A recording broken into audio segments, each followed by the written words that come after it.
Prices of necessities are going up. We've had extra people added to our house this year, and our income has gone down. This is budgeting in 2023. Hey guys, I'm Marissa. Welcome back to my channel. If you are new here, I talk all about how you can enjoy life and accomplish financial goals through the use of a budget. And I share my personal household budget here on YouTube every month. So today I'm sharing my February 2023 budget. This is our plan for the month of how we plan to spend our money. I don't know about you, but I'm really feeling the pain of this inflation time and also just the stagnant wages, stagnant economy situation that we're in. I know that we've been dealing with inflation for over a year now, quite some time, but I feel like it's just kind of all coming to a head. My husband lost his job. He was part of a mass layoff in the tech industry, as a lot were, at the end of October. Thankfully, he did get a new job in December, but this job actually paid a little bit less than his previous job in tech. So we have a decrease in income. We also had a baby in June, so we have an 8-month-old, and we also have a 2.5-year-old.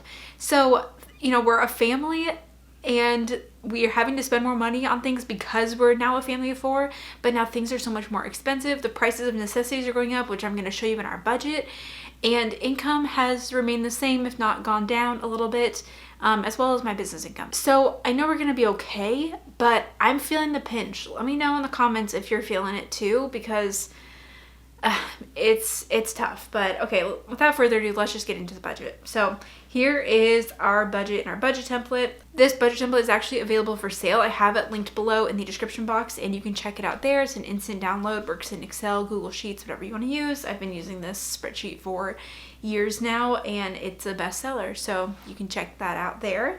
But first off, we have Jacob's income and my income. So my husband Jacob works in marketing. He's a W-2 employee. And like I said, so grateful that he has a job, and it's, very similar in comp of what he had before, but less. And he does get to work remote from home, which is amazing. And then we have my income. I have my business here on YouTube, and so I pay myself a salary out of my business every month. My income has gone down a bit in recent months, partially because we have been sick all the time. If you've been wondering where the heck I've been for weeks, it's because my family has gone through, I think, 4 or 5 viruses in the month of January. It was awful. And so with that, we've been so sick. I feel like I haven't had the energy or felt well enough to record videos and work. And then on top of that, taking care of sick kids. Last week was the stomach flu and it was awful and I ended up in the ER. So it's just been a time. And then also with economic things right now, I've actually noticed that I have had a decrease in income because of the type of industry that I'm in, of content creation and ad revenue, sponsorships, things like that. So that has gone down a little bit as well. So I do pay myself a salary though. Okay, so here's our total income that we're budgeting off of, $8,300 that we're planning to about bring home this month. So next we are moving into our expense section. Our budget is a zero-based budget, which means all of our income equals all of our expense, debt, and savings. We do not have any debt besides our mortgage. So we don't have a debt section, but in the budget template as a download, there is a debt section there that you can use to track your debts if you do have them. So first off is our expenses. We have our tithe and African New Life. We're Christians. We believe in giving to our church and other organizations. So that's going to be first in our budget here. We have blocked off for privacy. And then our mortgage, which is $2,206.28. And grateful that that is something that's remaining the same. We bought in 2019, which ended up being a great time for us to buy. And then we actually refinanced at an even lower rate later. So we have I would say, a great mortgage payment. We live in Portland, Oregon with a 4-bedroom house. Next we have is our HOA, which is standard $121.46. Then water, sewer, I'm budgeting this at 100. It used to be closer to 95, but every month now I've noticed it's been more like 100, so I'm increasing that. Natural gas, I'm also going to increase this to be 100. Now I've noticed, I don't know about you guys, let me know, but utilities have gone up so much. Natural gas, I know it's winter, so we're using our heat more, obviously. This has been closer to $100 each month. And I understand that for winter, but it usually isn't that high. Normally in the winter it would be 70, so this has definitely gone up. Trash, we pay our trash every other month. This month is not a trash month. Or is it? Let me know. You know what? Actually, I forgot to input this. This is trash month, and it's $72.60. Pay every other month. Glad I got that. Okay. Then electric. I am also budgeting $100 for electric. Electric has been the thing that's gone up so much. We are very efficient about our electricity usage. We have LED light bulbs in everything. Very good about, turning off lights when we're not using them. And then with our climate, living in Portland, Oregon, we do have central air conditioning that will run in the summer. And so typically between natural gas and electric, we'll be at about $100 a month between the two, because in the winter we have more natural gas and less electric. And then in the summer months, we'll have higher electric because of our air conditioning and low natural gas because we're not running the heat. So it usually evens out to about $100 a month, but electric has about doubled in cost. So we're now paying $100 in the winter for electric. I wonder what it's going to be in the summer when we have to use our air conditioner. We're probably going to have to budget like $300, which we've never paid like over $100 a month for electric, even in the summer when we're running air conditioning. So it's been insane. Let me know in the comments if your utilities have gone up too. And I know that this is even low for a lot of parts of the country. Next thing that's gone up is internet. This used to be $49.99 and it's now up to $62. They also gave a little notice of hey, it's going up because all prices are going up. I'm all for negotiating utility costs, negotiating with your internet provider, cable provider, things like that. I may reach out and see about this, but it sounded like it was kind of just this is the price it's going to be because everything is more expensive right now. So this is another cost that's gone up, unfortunately. Next we have is our phones, $110 for mine and my husband Jacob's cell phones. Then we have our insurance for both of our cars at $122. Next we have is life insurance at $52.89. We have a policy on myself and my husband Jacob, just a term life insurance policy. Next we have is groceries at $4.50. This is the other thing, which I know everyone's feeling this with groceries, but it's just insane because before Jacob and I had kids, our first was born in 2020, and so maybe around that time of 2020, we were spending $200 a month on groceries, $250, very minimal. But then inflation, prices have gone up. But we now are also feeding 3 people. We are the 2 of us and then our toddler. Our baby still breastfeeds and then he does a little bit purees and everything. But very minimal. But even with this, we are also doing HelloFresh. I've shared about it many times. We actually love doing HelloFresh. We've done it for about a year now. And you guys, you should seriously look into it because with how expensive groceries are, HelloFresh is so comparable to the pricing of groceries, and it very well may be cheaper. It's definitely going to be cheaper than eating out. So if you're someone who's tempted to eat out a lot, you definitely need to sign up for HelloFresh. But HelloFresh, I've loved it because we've learned how to cook more. We get fun new recipes to do every week. Food delivered straight to our door with all the ingredients that we need. We have been huge fans. And again, I feel like the cost is the same as what you'd be spending for meals at the grocery store. So I've shared about HelloFresh here, and when I share about it, I actually let you guys know that you can get $150 off your order with HelloFresh with my link down below, and then I actually did get a $10 credit, and those credits have built up, so I've actually had free meals with HelloFresh for a while now, so thank you so much to those who've used my link.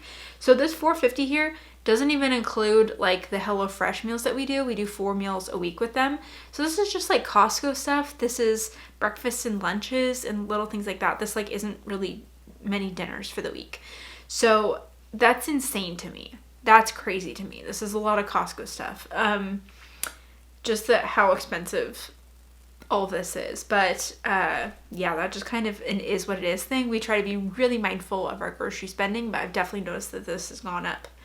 Next we have is eating out. We budget this at $150, and I think that this is actually pretty low because we don't really eat out. The biggest hack that I can say for saving money on eating out is to be intentional about it and plan for it in your week. So every Friday we make that our eating out day, and since we have 2 little kids, we are not looking to go to a restaurant. Me personally, I do not want to spend money to go out to a restaurant, pay all this money for food, and then not be able to fully enjoy that because we have 2 little kids. That doesn't seem like a value to me that I would want to spend money on. but we do get takeout on Friday nights. So we'll do like a Chipotle or Mod Pizza or like something like that. And so that's why this is pretty minimal at $150, because we eat out once a week and it's just takeout. So if you want to save money on eating out, which I highly recommend you do, especially with inflation in this like crazy time that we're living, is be really intentional about when you're eating out. Plan for that in your schedule. Like I said, we do it every Friday. Whether you do that once or twice a week, like set an actual day that you do this. That way you're not going to be tempted to go out to eat on like a random Tuesday just because you don't want to cook. But instead you know that you're going to be going out to eat on Friday. So that is a great way to save money. Next we have is gas at $100. That's, you know, one thing that's actually gone down in price, so I'll take that. Next we have is fun at $50, and then miscellaneous at $100 for anything else random that may come up. So our toddler, Peter, he's almost 3. He is in school. He goes to school, preschool thing, 2 days a week. So we have that blocked out as well for privacy. Roth IRA, we would love to put to our Roth IRA, so that's a big goal. But right now we're working on building up our emergency fund a bit more. So don't have anything going to that this month. Next we have is college. We are putting $100 each month into each boy's 529 college savings plan. So we have that budgeted there. Okay, all of these expenses, this is all the money that's going out of our bank account, is $5,138.23. So now let's take a look at the sinking funds, or the savings section that rolls over every month.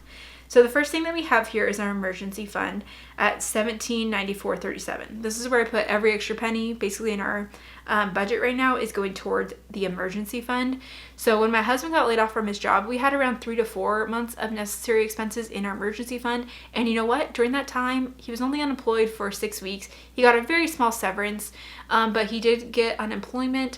And between that, we were able to float it, and we didn't even have to touch the emergency fund, which is great. But having that experience really opened my eyes to wanting to have an even larger emergency fund, especially in this like economy that we're having right now. Also, it's great that high yield interest savings accounts have been increasing their interest rate even more. We keep our emergency fund with Ally Bank. They're a high yield interest savings account, and we earn 3.4% on our savings there. So that's a great little, you know, extra bonus for just keeping money in the bank. And so increasing our emergency fund is great for us to do right now. We want to get this to about 6 months of necessary expenses. So we're saving up for that. Next we have is Jacob. Jacob gets $200 of personal spending. I get $75. The reason why this is so vastly different is just because Jacob's more of a spender. I rarely spend money on myself, so I just don't need it. I don't really care to. Next we have is extra giving. We put $50 a month into extra giving, and this allows us to say yes to giving opportunities when they come up, so we want to budget for that. One thing I guess I forgot to mention is I do have all of this part blocked off, the beginning and ending balance, but this cell here in the ending balance will calculate what was actually put into the sinking fund minus what was spent out of the sinking fund, and then adding in like what the beginning balance was for the month. So this like updates for you in the spreadsheet, which is nice. So the next thing that we have here is gifts and clothing. I'm not putting anything to that right now. We're really trying to finish that emergency fund, so we're not really putting into our other sinking funds at this time. But what vacation/wedding. My little sister is getting married in April, and so we are going down to Southern California for the wedding. I'm a maid of honor, so we do have some expenses there. And then she's actually also having a bridal shower, so I'm going to go down for the bridal shower as well. So I need to have some budget here for those kinds of things. So I'm putting $400 to it right now, and then I'll probably put some more to it for the next couple months minimally. We have covered flights fully, and we have hotel and everything covered, so it's just mostly food and like other little things that we'll be doing down there, so I have a little bit of that. Next we have is Christmas. Christmas is a really great sinking fund to have if you don't have one yet.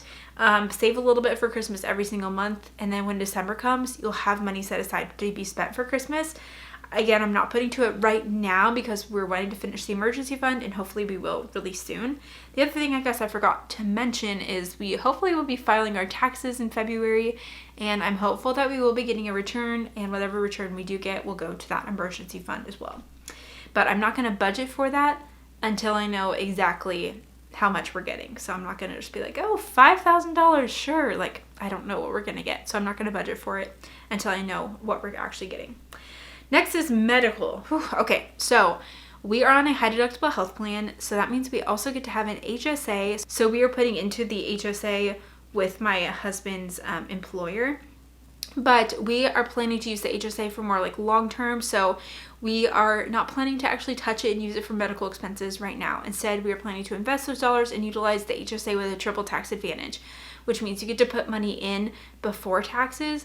You can then invest those dollars and it can grow tax-free to be spent on qualified medical expenses tax-free. So that is our long-term plan. So that means we are planning to pay for medical expenses out of pocket.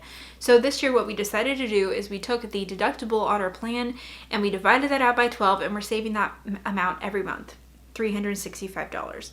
Now, I've already been to the ER this year because last week when we got the stomach flu, of course it hit me like at night, like right before bed. And so all night I was up. It was not fun. I will spare you the details. But I literally couldn't even keep down a sip of water, and I am breastfeeding, and so I was so worried about my supply going away, and I was so dehydrated because I'm also trying to like feed another human and need to be very, very hydrated for that. So I went to the hospital to get fluids and some anti-nausea meds, and that did help. But yeah, I haven't gotten the bill yet, but I know that it's not going to be cheap as it was an ER stay. So we'll see when that bill comes in, if we have enough in the sinking fund. If not, we'll have to pull from emergency fund to probably cover that bill. But anyway, that was fun. Okay. Next we have is dues and subs, car maintenance, and house maintenance. All great sinking funds to put money into, but again, we're just not putting money into that right now because we're working on covering, filling the emergency fund as soon as possible. Then we have household at 100. This is for things like toilet paper, paper towels, detergent, soap, like any kind of consumable household thing that we need goes to that. And then kids, we have at 250. So for things like diapers, any sort of toys or sippy cups or whatever the kids need, that's where that would go. Okay, so total is $3,234.37. Our total out is taking the expenses plus savings. So this is all the money that we've allocated in our budget. And I have this cell that calculates the difference between our income and all of that money out, which should be zero. And that means we'd have a zero-based budget. Here we do not, because as you guys saw, I forgot to update the trash. So I'm going to actually change the emergency fund to now be $1721.77 for the remainder that we had in our budget. So now we have a zero-based budget, and our budget is ready to go for February. You know, with all things considered, this is still a really great amount that we're able to put to the emergency fund, and I'm really proud of us there. I don't know about you, I've just noticed how much more expensive things are, and I feel like it's like this messy middle season, and the inflation doesn't help.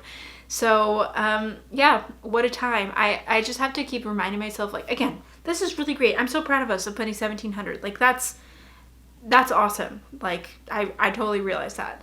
But also, like, in this season, maybe you're feeling this too, but I feel like my motto for like finances this year is to just make it.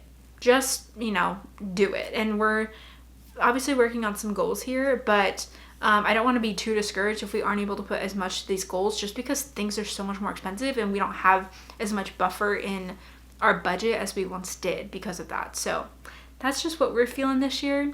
Let me know in the comments below if you're feeling that as well. Don't forget, you can get this budget template on my shop. I will have linked down below. And also, if you want to learn more about budgeting and how to create a budget to be able to fit your dreams, your goals, your life, I have a course all about that called Budget to Your Dream Life. I will leave a link to that in the description box down below as well. It's an awesome place to get started, and the budget template is included in that course too. So with that, I'll wrap up this video, and I'll look forward to seeing you in the next one. Bye.